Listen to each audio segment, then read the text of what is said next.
and welcome back to another episode of Sidebar Social. I'm your co-host, Jennifer Grinke. You did it again. I know, I want to make you feel included. Okay, that means I'm the host, Dana Stewart. Welcome, co-host. Thank you. All right, so we're going to jump in today. All right, what are we talking about? So today we have a special guest on. We have Dr. Rollins-Threats, and she has over 40 years of experience in co-parenting and just general knowledge about people. She knows so much about people, and let's get into it. Welcome, Dr. Threats. Welcome. Well, thank you for having me. You know, you said she has a bunch of knowledge. I feel like you also have a magic wand. I feel like you wave that a lot. Maybe like a rabbit in a hat too. Okay. You do When I know when I have difficult cases, I'm like, who am I calling? Yeah. Dr. Threats. Well, thank you very much for the Thanks call. for being here. We appreciate you coming on. We wanted to focus today really on co-parenting, which I feel like is a pretty broad or umbrella term, but it's a world that you live in quite often. Okay. But before we get into that, can you just give the audience a little bit about your background? Okay, I've been around a while, so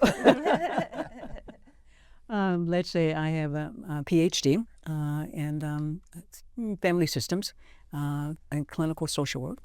My master's is also in social work. And believe it or not, my undergraduate degree is in social work, but I have extensive training in family systems, conflict resolution. And as a matter of fact, I developed my dissertation around developing a scale addressing conflict resolution many years ago. Wow. And you've also been a professor? Yes, I've been a graduate professor. I've taught at UTA in Arlington and North Texas. So how would you define what does co-parenting mean to you, Dr. Threats? Well, I'm not saying healthy co-parenting, just co-parenting. Co-parenting, and I guess the meaning is already in the word. It's the ability to be able to work together, respect and validate each other's role in working together. I think the other term we hear a lot is parallel parenting. Yes. Can you explain the difference between co-parenting and parallel parenting? When I think about it in terms of working with clients, I would say that the major difference is in parallel parenting, you are containing conflict. You're not dealing with the conflict. You're not growing in terms of what do I need to learn different.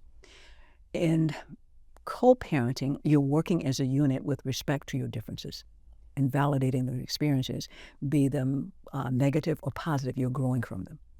And when you're looking at parallel parenting, it is a rigid structure wherein you live on one side of the track and the other parent lives on the other side of the track. You're limited from interacting with events with those parents. Usually you only have to deal with things that are happening within the school setting.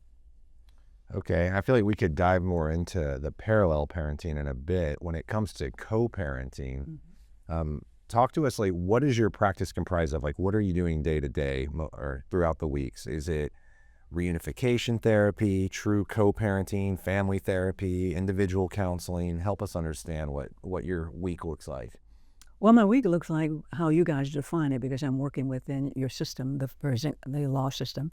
And you have tabbed me as the person who you send high conflict clients to me.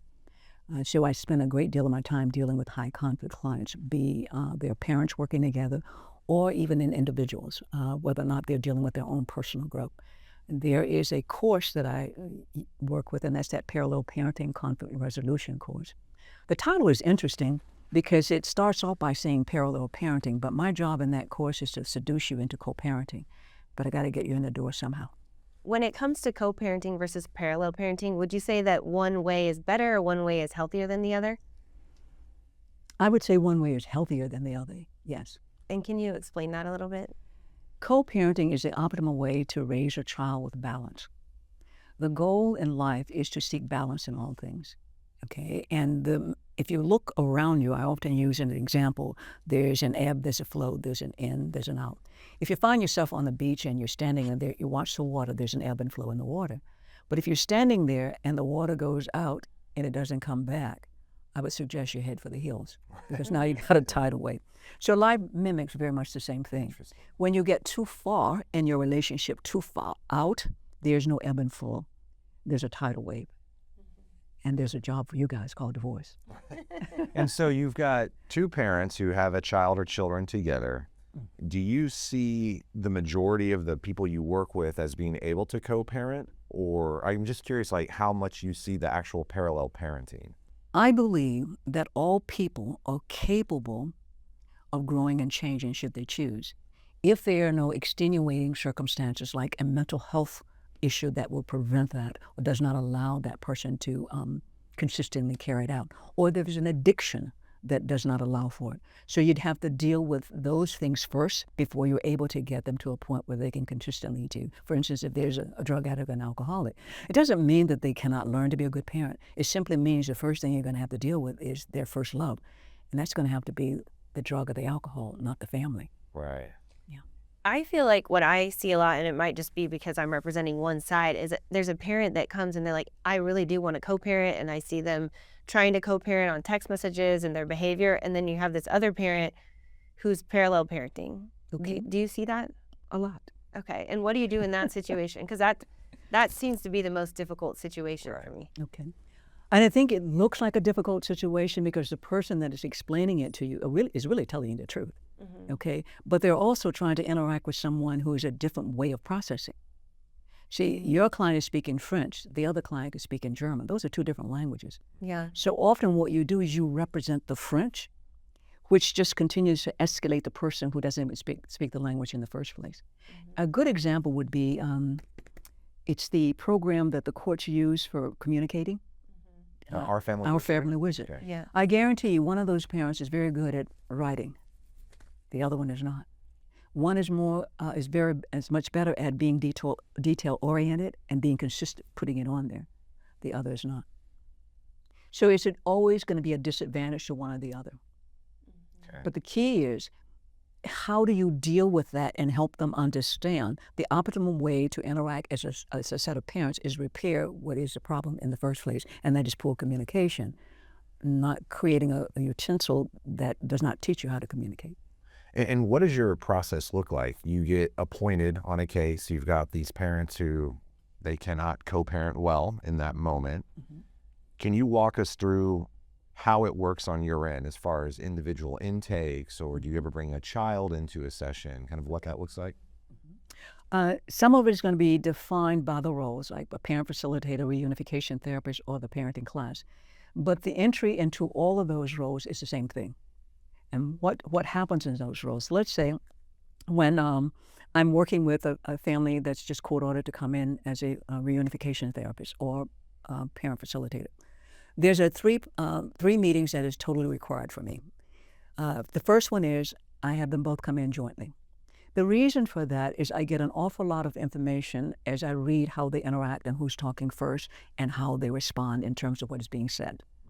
Okay, so that's important for me to start understanding the dynamics of how they communicate. Now, the second meeting, I see them separately. Why? Because when I'm sitting there, I'm watching both of them going back and forth, and they're watching me, but I'm going this way and this way. So my mind is picking up a lot of things, but I need to be real clear about what I picked up. So the second meeting is an individual session. And during that second meeting, I work with them in relationship to helping them understand what I call their 45. What did you bring to this relationship? What did you bring to life in general in terms of defining who you are?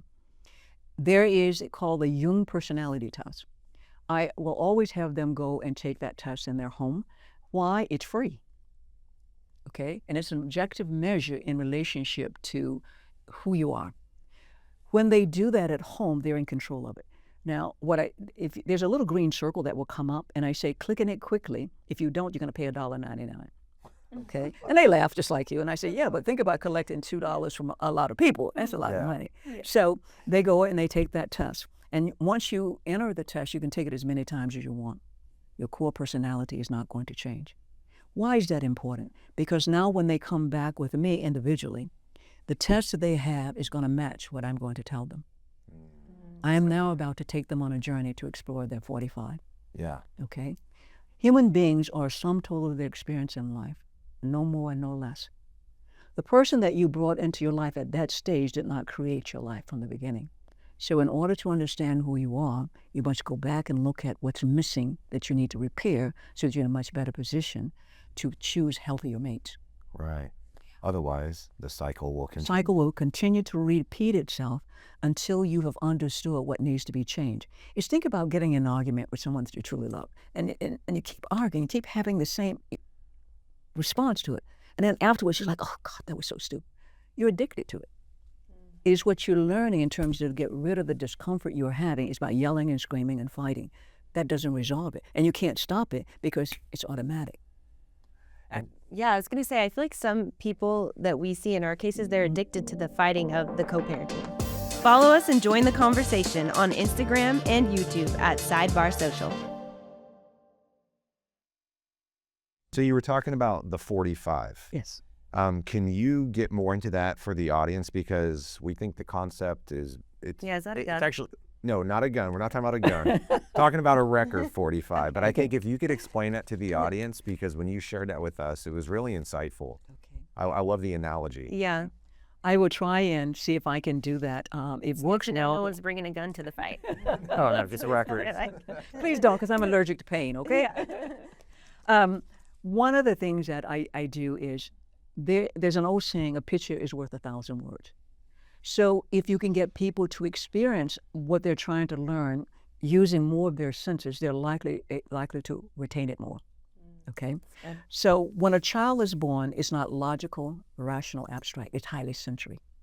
This is where I say, how do babies get their needs? Babies get their needs based on crying and you coming to them, soothing them, touching them, comforting them. So they must have two things in order to grow healthy: unconditional love and safety. If at any time the unconditional love and safety is interfered with, it creates a missing piece in their psychological emotional development. Okay? So I introduce what I call is the 45. Because I've gotten older, you guys are getting younger. And so when I say, what's a 45? Young people will say, it's a gun. No, it's not a gun. It's a record. A 45 is a record that usually has only one or two songs on it. And from a child's perspective, it is, woe is me, nobody loves me. Okay? And the way children deal with that is they cry so you can come meet their needs. Yeah. Okay? But they're not really learning to meet their own needs. They're still attached to someone meeting their needs. If you have not moved past this, you'll continue to end up in relationships crying to have people meet your needs. I've dated a few of those. And feeling abandoned when they don't meet your needs. Yes. Because you've never understood from a healthy concept, it is your job to meet your own needs. Why? Because you come into this world alone and you leave alone. True. Okay?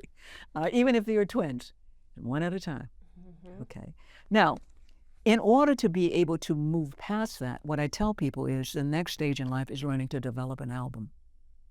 The album is having more experiences in life, learning how to deal with the things that happen to you in your life, as opposed to reacting to the things that happen in your life. Right. Woe is me. Woe is me, nobody loves me. This one allows you to start thinking outside of, it's not personal.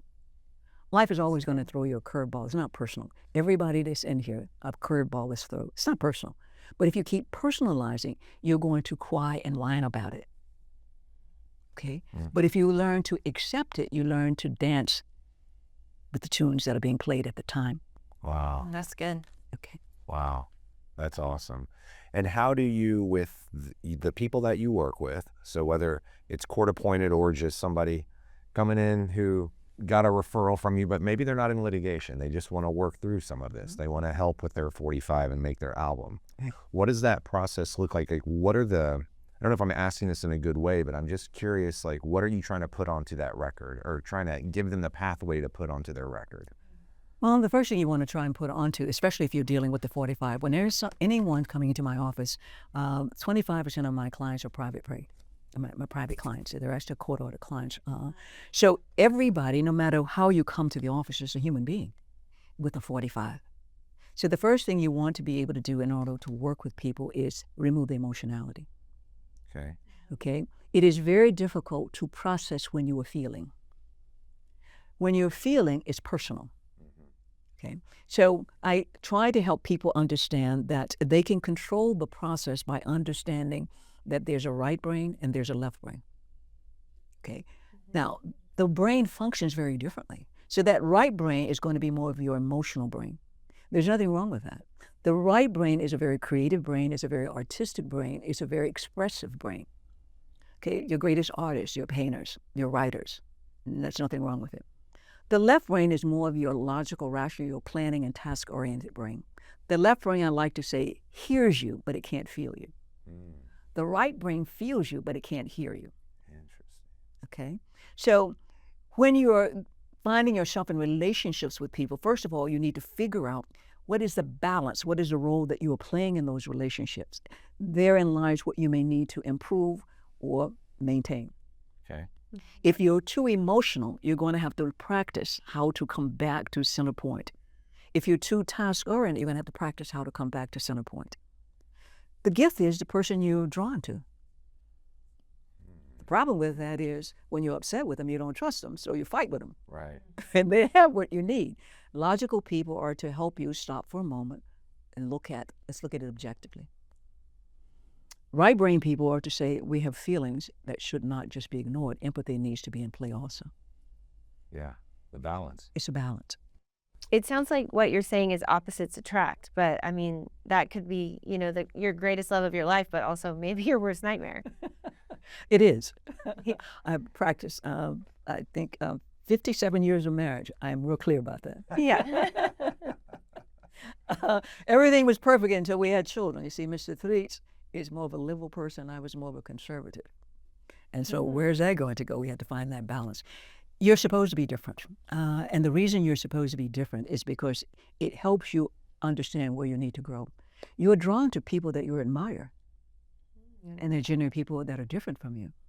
So they have keys that can be used if you are not afraid to open your heart to them. That's working with a client. The first thing for me to do is to make sure my clients feel safe, removing the emotionality, okay, and connecting with them. It's not magic because the connection is always with us. It starts from the day a child is born. Remember I said it's not logical, rational, abstract. It's highly sensory. So it connects to a parent by, is it friend or foe, how it makes them feel. Another example, when I think about that, it's like blind people. Once you lose one of your senses, the others become what? Heightened. Right. Okay? So there are blind people that can tell you who walked in the room by footsteps. There are blind people that can tell you who are upset by the tone in your voice. Well, babies do the same thing. So when people are hurt, they generally are processing at that very basic level. And you have to be very careful how you approach them because you could frighten them. And then they start to blame you. You don't understand. You don't get it. Think about your clients. If you try and talk to them about a process in a logical way, they'll say to you, you just don't understand. Right. Well, if I could tell you more. This is going to tell you more what the problem is. That's not going to solve anything. Right. But you have to be very careful how you balance out hearing them and helping them redirect to a different way of processing, because you have to learn to think to things rather than just react. I don't know if I've ever thought about it that way, but I feel like over the years we've kind of learned to do that, but I've never really connected why or what was going on. So yeah, that's really interesting. Yeah, they can't hear you when they're feeling. To learn more about Greinke Stewart Family Law, visit GreinkeStewartLaw.com. All right, Dr. Threats, I really want to say I love your approach to all this and your philosophy, and it's been unique for me because I've been able to work with you on cases where we were both appointed, you in the therapy role, me as the amicus, and so I feel like I've seen some of this play out by peeking behind the curtain, being in session. Is this something that you came up with over time? Was it a philosophy that you learned in school? I'm just curious, what the impetus or how you got here. Okay. I think it's not something that you necessarily learn in school. Part of it is who you are, and part of it is being able to use the structure that theoretical structures that schools give you. And I came to a better understanding when I was teaching my own students, okay, and going into graduate school myself. You have to take something into the process in order to get something out of the process. And you also have to be aware that the process is not going to give you everything you need. So whatever is missing, you have to go and seek it. Like family systems. I spent time with Beaver, who was a family systems guy that was here. He was Robert Beaver years ago, because I wanted to be a systems person, family systems person. But I did not get that at the graduate level, nor did I teach it to my students until much later on. Got it. And Well, first of all, I just want to say that I've been thinking, so my 45 I've been thinking. was for sure broken. My 45 was broken, and I Yeah. feel like I have recently, or I'd say in the last few years, through Yeah. tons of therapy, been able to make a better album. So I've never thought about it. But I know, I wish someone would have, Yeah, told me this earlier. yeah, it would Really. be very helpful. Yeah. Can you share, do you have any thoughts about stories where you've worked with a couple, maybe they were already divorced or going down that path, and through the work that you do, they actually were able to reconnect and maybe see each other differently and stay married? Okay. I actually have two stories, one about the child and one about a couple. And I think the child one is going to be really interesting. But let's look at the couple. I had a couple that was court ordered to me, and they were getting a divorce at the time. The problem with it was they thought it was just the affair, but they also had communications problems and other issues, and I think they had 3 children at the time. And so the court sent them for me to work with them in the parenting class. And part of what happens is the first 4 sessions in my, let me back up. The program is 12 weeks. People often say, well, why 12 weeks? Well, it's really important to understand why 12 weeks. 12 weeks, for the first 4 weeks, you really are trying to bond with someone. That's not about teaching. That's about removing the emotionality and getting people to feel safe in an environment. Because when you are court ordered to me, you're coming and you're already mad because this is not what you went to court. Right. They have someone standing in front of you, and it's like the judge didn't hear me, my lawyers didn't do, and now they're going to take out the anger on me. Sure. So it's unrealistic to think that you're going to start teaching people right up front. Okay, they want to teach you how mad they are. Right. Okay, and I must receive it with peace. Okay, and what I say to You them, receive it very well. They end up loving you in the end. They do. I appreciate that. But my job is to bring my clients peace, P-E-A-C-E, that makes them better. Or they can continue the litigating process they're in and the anger they have. They'll get peace, P-E-I-C-E, that's going to make them bitter. Right. So when you can get people to see little things like that, you're chipping away. So the first 4 sessions of this class I was just talking about is removing the emotionality and bonding. Session 4 becomes real important because now that I've gotten their attention, we talk about child development. How does a child develop in the first place? Because back to that 45 we were talking about, now I can start to introduce those kinds of concepts. Okay. And so once I can get them to understand every human being, whether you walk in my office at 65, 16, or whether you walk in at 75, it really doesn't matter. That 45 I talked to you about is going to be there. It never goes away. It's always there, okay? The album is the only thing that potentially can fade. And the reason it fades is because you stop using the things that you've learned. Okay. Can you speak to more on that? Okay. When you stop using, let's say, in terms of communication, okay, if you just overreact in communication and you're not actively listening to communication, you're not using the skill sets you've learned in order, first of all, you need, let's say I taught you to paraphrase. If you're in a process where there's a lot of difficulty going on, first of all, if you're feeling something, own it. Now, what you want to do is ask someone to repeat what they said to you. Okay, let me tell you, you say paraphrase, let me tell you what I heard you say. There's a high probability you're not going to get it accurate. Why? Because your feelings went up. Mm-hmm. So now you're shifting away from processing into thinking about what's being said to you. Now you're feeling what's being said to you. You must learn to own that. Okay?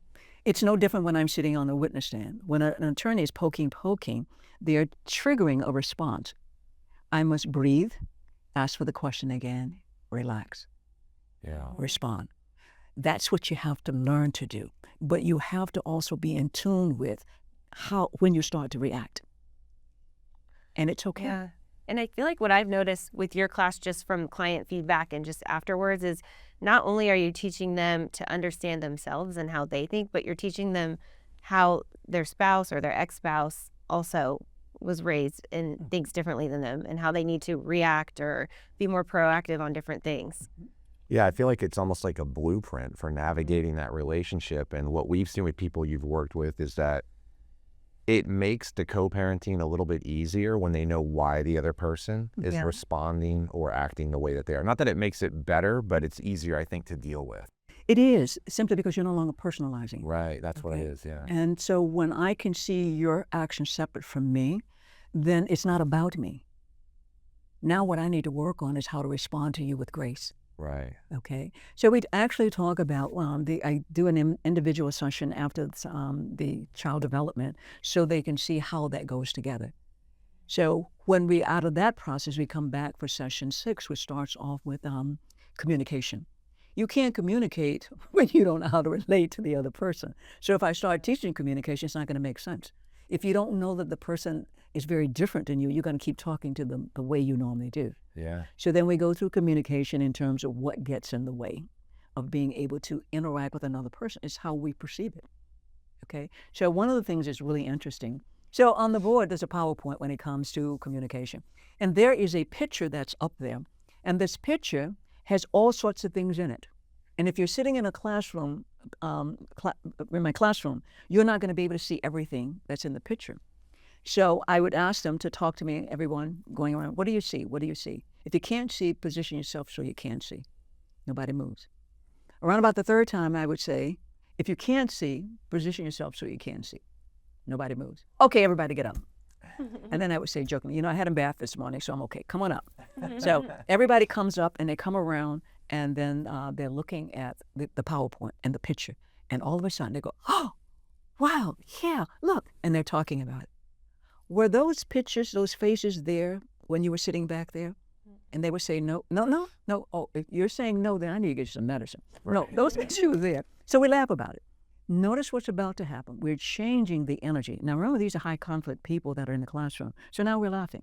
And now they're looking at it and they're pointing it out. There's always someone who's standing kind of quiet. And you have to pay attention to that because you may assume that that person is in agreement with you. So you also have to pay attention to your audience when you're sending a message. A message sent is not always a message received. Yeah. Okay. And another part of communication, I don't have it here, but there's a word that when we get to communication, what I have is a big set of bold letters in my PowerPoint, and it spells out 2 words, but the letters are all jumbled up. Okay. So when they're sitting there, I ask them, what I want you to do, I want you to, using the following letters, write 2 words. It's powerful. Why? When you're done, turn your papers over, and then we'll talk about it. So I have someone come out of the classroom, come up and write on the board. The other people will say what's on their paper. We go around and look at everybody's paper. The 2 people that are sitting, everybody is going to come up with something different. Some people come up, they try and use all of the letters, creating 2 words. Some people come up with 2 words, and they're different in the same. Let's say you came up with do and door, and you came up with stole and word. What happens is those are 2 different languages. So the visual concept of that is very powerful when you can see a message sent is not always a message received. Yeah. I thought we were just laughing a few minutes ago, and I sent you a message and you didn't even hear what I said. Wow. How powerful is that when you're angry with someone, not happy with them? What makes you think you hear what they're saying? You don't. You feel it. Yeah. And we react to it. React often defensively if very defensive. Working on healing. Yes. And so then that class, or when you're working with your clients, are you saying that back to the record or the album could disappear? So if they're not actually continuing to practice or implement those skills, you're saying that that method, that improved method of communication will essentially perish? It perishes. It's like anything that we take on as new knowledge. If you're not using it, it's not as accurate as it could be. It may be easy to revamp it. Okay, but it's not ready there for you anymore. The only thing that's always going to be there is going to be your 45. And another example, and I say to clients, take your arm and put it in the sling and leave it there. Leave it there for the week until you come back to your next appointment. So when we come back, is the arm gone? No. Take it out of the sling and try and move it. What happens? Well, it's stiff. I can't move it. Well, it's the same thing with knowledge. If you're not using it, it doesn't immediately belong to you. Dr. Threats, you mentioned earlier you had a positive outcome with the family. I know you have many, but one that stuck in your mind. Can you tell us a little bit about that? There actually is 2 that I want to share. One was an adolescent. I worked with the parents. They were court-ordered to me many, many years ago, and they had 2 children. And actually, she had a profession in terms of working as a broadcaster in one of the news stations. And so she decided she no longer wanted to do that job. She came back and asked me, she started school in terms of wanting to be a therapist. So she called me one day and asked me, would it be okay if she'd come to talk to me about it? She told me about working with her parents. She was 16 at the time, and I think her sister was 13. So here we are, almost 20-some years later, and she comes back, and she's saying, you had a powerful effect on me. Wow. Here I am, I'm working in broadcasting, and I'm changing my career to go be a therapist. And she went back to school. So she did come back to the office, and I supervised her and working in the office during that period of time. She now has a family of her own, doing extremely well, and actually lives out in California. Oh, wow. Okay. No, actually, they moved to Flagstaff. Okay. That is a story of you don't realize when you're working with parents that you're also working with the children. Because these kids were in and out of my office too. Right. So even if parents don't get something, a child can get something. That was powerful to me, and I never would have known that without her coming back. Yeah. Okay.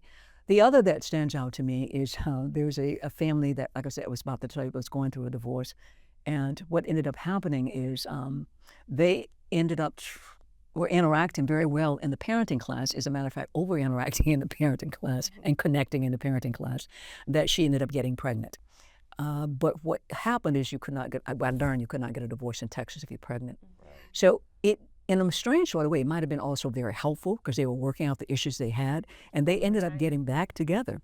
Okay, and the baby was born, and they did very well. And 3 years later, she called me because he had passed away. He had an accident on 635. Oh. So she wanted me to know and to thank me for the life that they had together that they never would have had if it wasn't for me. So wow, that made me feel that's really powerful. Yeah, that was is. very powerful. What's like the top thing you would want somebody to take away from the parenting course? Change is Took away possible. One thing. Change is possible. Change is possible.